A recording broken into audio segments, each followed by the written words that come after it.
John Scott here with Jonathan Acosta from Jacksonville, where the Bills with a great comeback, 27-24, to beat the Jaguars and advance to the divisional round here of the AFC playoffs.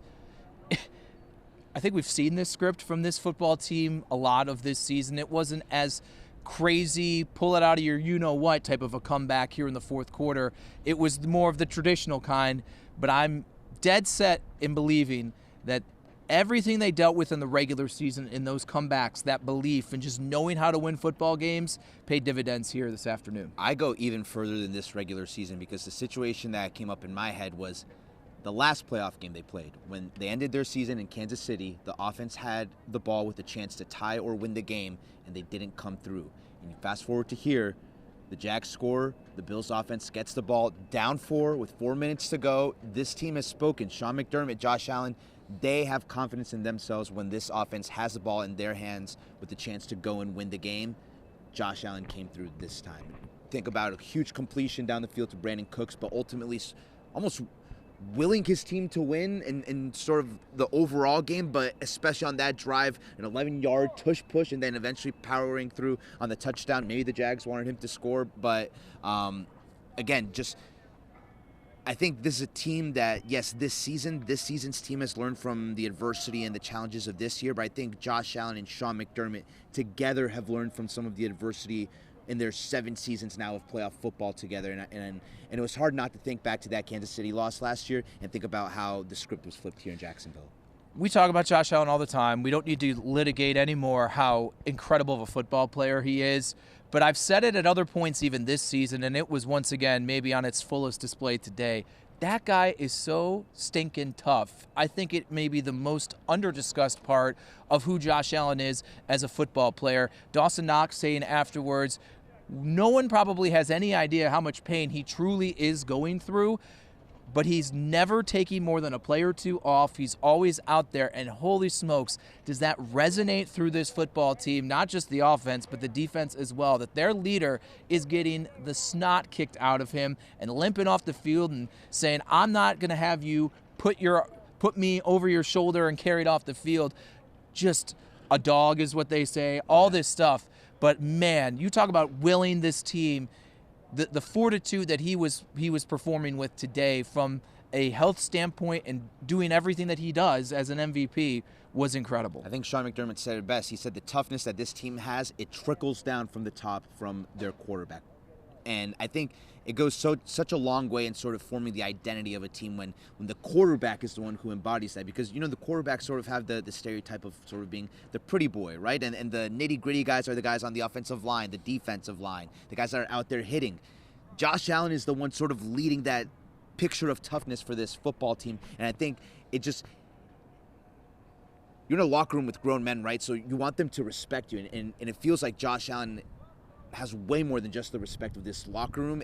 They play for him. They see how he puts his body out there on the line, on the field every game. And I think it really does something beyond motivational for this team. It's really hard to describe, I think, sometimes the way it just rallies this team together and has everyone playing for one common goal. There are some people, and I maybe would put myself in the category, at times you want to see Allen fired up more, yelling more, being that type of leader. But I think, to your point, the type of leader that he is and displaying it with these sort of actions, I think maybe is far more powerful than any message that could be verbally spoken to any sort of a team. And I will say this, I think this one for both Sean McDermott and Josh Allen meant more than just an AFC wildcard game. We both were here on the field in what was an awesome scene with the Bills Mafia that had traveled well. You know that they did. It wasn't a takeover by any means, but they were all right by the tunnel right down there behind us.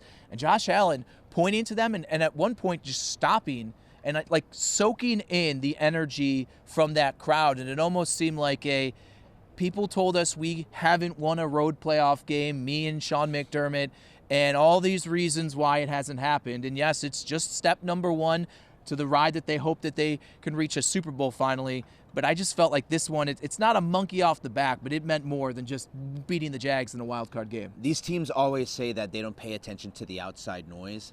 They won't publicly admit that they hear it oftentimes, but they definitely hear it. And you think to some of the comments made on national media this week, like Ryan Clark saying, Josh Allen doesn't get it done. I don't care how it happens. I'm putting the blame on Josh Allen. Well, what happens in this game? The secret to the Bills' success all year offensively was James Cook in the running game. They ran for less than 100 yards. James Cook ran for less than 50.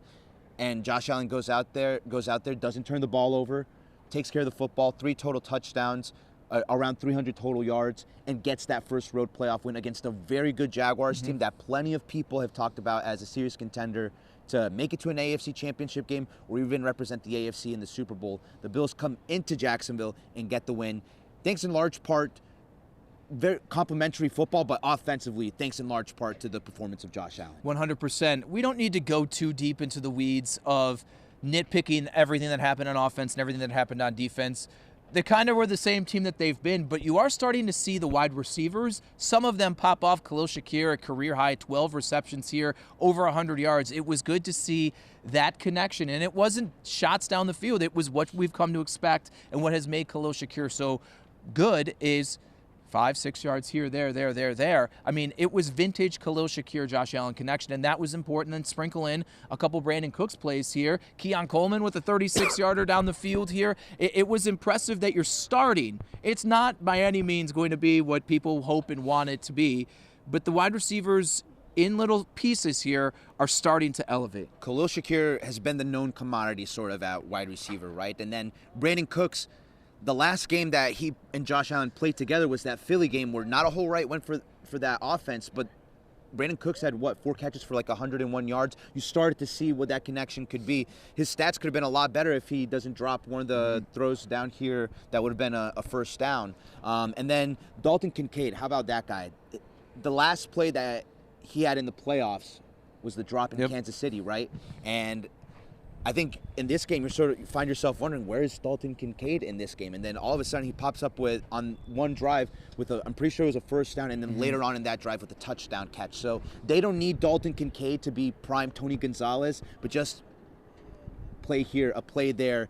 He's been excellent in terms of catching touchdowns this year from Josh Allen, career high in touchdown catches this year. So again, he comes through. So the Bills want to play complementary football in terms of offense, defense, special teams, but on offense, I think it needs to be complementary too, and they got the complement of those pieces, especially between Shakir, Cooks, and Kincaid today. Really encouraging they can win without running the football. We knew it would be tough. Jags' top run defense in football. Some wondered, is that because they had the leads and people weren't running against them? No. As advertised, James Cook and this offense could not run the football very well at all. But we got to go to the defense because, sure, the fourth quarter, they let up a couple touchdowns here. It was getting a little leaky towards the end. But Jacksonville is a very good football team, a very good offensive team. They were going to get theirs. But they won this. They kind of held serve while the offense kind of churned water and was treading water and trying to find it out and muck it up and grind it out.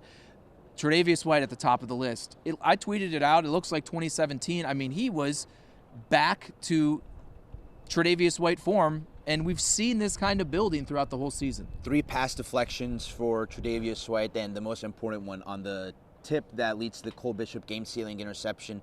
Think of the defense as a whole. I mean, there's the Ray Davis fumble where the Jags get the short field and the Bills defense stands up and gets the turnover on downs. I think I found myself thinking it was either late third quarter, early fourth quarter, where I'm like, they've held this Jags offense to 10 points. Like, this is, again, a really good offense. Liam Cohen, a great offensive mind. Trevor Lawrence has been good this year in the regular season. They have pieces on offense. Sean McDermott mentioned Jacoby Myers' name multiple times this week. And this defense, the second half of the season turnaround has really been something impressive, especially you consider that they lost Jordan Poyer in this game. He didn't return, so you have Jordan Hancock back there playing safety.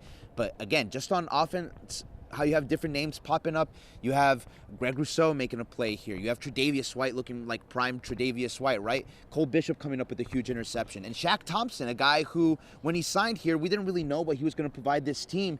He's been awesome in the games he's filled in for Terrell Bernard and had a huge interception down on that side of the field in the first half as well. So different pieces getting it done on offense, different pieces getting it done on defense for this Bills team. 100%. At the time we are taping this, the Eagles-Niners game is still going on, so the other 2 AFC games have not happened yet, so we don't know who, when, where, any of that for next week here. But it almost seems like when the Bills are playing this season, it's like nameless faces. It doesn't necessarily matter, and they always seem to say it's more about us than them.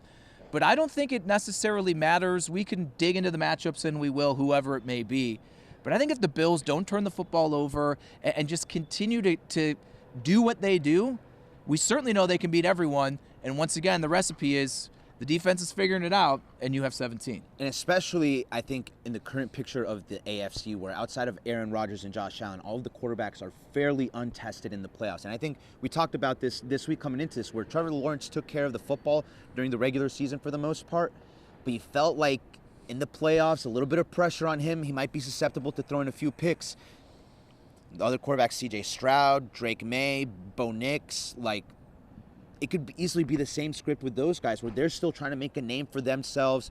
They don't have the same playoff experience as Aaron Rodgers or Josh Allen, so they might be willing to put the ball at risk, throw it into those tight windows, and ultimately lead to the turnovers that ends up helping the Bills win this football game, right? So I completely agree with you where it feels like all of the games that the Bills have lost this year, it's really been about, yes, the other team, especially on defense, did things to muck up the game and make life tough for the Bills, but it's always felt like a lack of execution on the Bills' part. And so I think you have maybe not the formula here, but a blueprint that the Bills can use going forward. Again, taking care of the football and then defensively creating those turnovers. It's always been a key under Sean McDermott and for this Bills team, and especially in playoff football, and that's what happened here today. One final thing, I just want to give a shout out to Matt Prater. I mean, we didn't even know if that guy was going to play this week, and we saw him, we were watching him warm up before the game here, and they test him right from the jump. A false start makes it a 50-yard field goal, and he had it with a lot of leg to spare. That was important.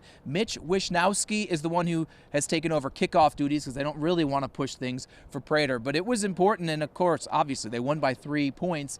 Him being able to not just be able to kick, but them to be reliable and confident enough in him was big, and it's going to be a continued big thing that his injury and health is managed throughout the weeks for however long they're playing. I don't want to speak ill of Tyler Bass because I think he's had some good moments here in Buffalo, but for the now 3 postseasons that I've been here, it feels like the most confident they've been in the kicker that they trot out there is right now in Matt Prater, a healthy Matt Prater.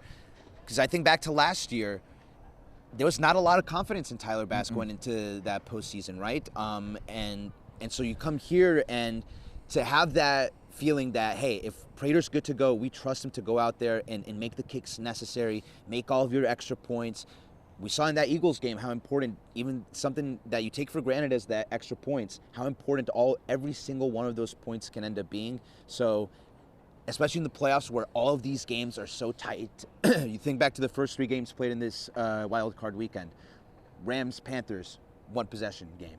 Packers-Bears, 1-possession game. This Bills-Jaguars game, 1-possession game. So the value of having a good kicker that you trust is something that you can't really put a value on, and I think Matt Prater has the trust of this Bills team right now. All right, we get at least one more week to talk Bills football as they advance to the divisional round with a win. It'll be back-to-back trips to the AFC Championship game. With Jonathan Acosta, I'm John Scott for Channel 2 Sports.